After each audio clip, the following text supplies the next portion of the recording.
দুই শ্রেণীর শিক্ষার্থী ডুয়েট নিয়ে আফসোস করে।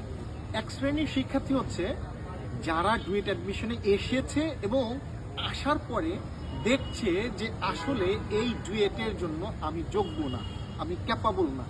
এর একটি বড় কারণ হচ্ছে সে ডুয়েট সিলেবাস সম্পর্কে কোনো ধারণা না নিয়ে আবেগের বশবর্তী হয়ে সামান্য কেউ মোটিভেট করেছে এই হিসেবে সে চলে এসেছে।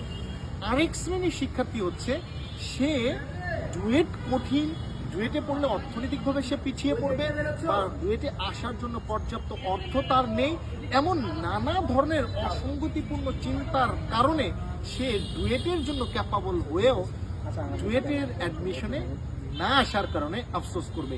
এই জন্য প্রত্যেকটা শিক্ষার্থীর উচিত অর্থনৈতিক বিষয়কে দূরে ঠেলে দিয়ে পলিটেকনিকের একাডেমিক সিলেবাসের সাথে সমন্বয় করে ডুয়েট অ্যাডমিশন সিলেবাসটা কি আছে না আছে পরখ করে দেখে তারপরে সিদ্ধান্ত নেওয়া।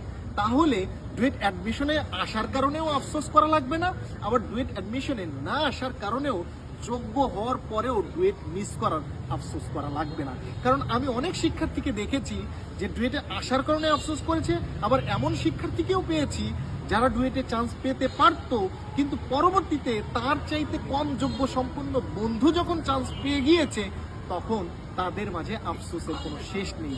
এই জন্য পলিটেকনিকে থাকা অবস্থায় তুমি তোমার একাডেমিক সিলেবাসের সাথে সমন্বয় করে ডুয়েট সিলেবাসটাকে যাচাই বাছাই করে জানো, বোঝো এবং তোমার যোগ্যতার আলোকে সিদ্ধান্ত নাও যে ডুয়েট তুমি জয় করবে নাকি করবে না।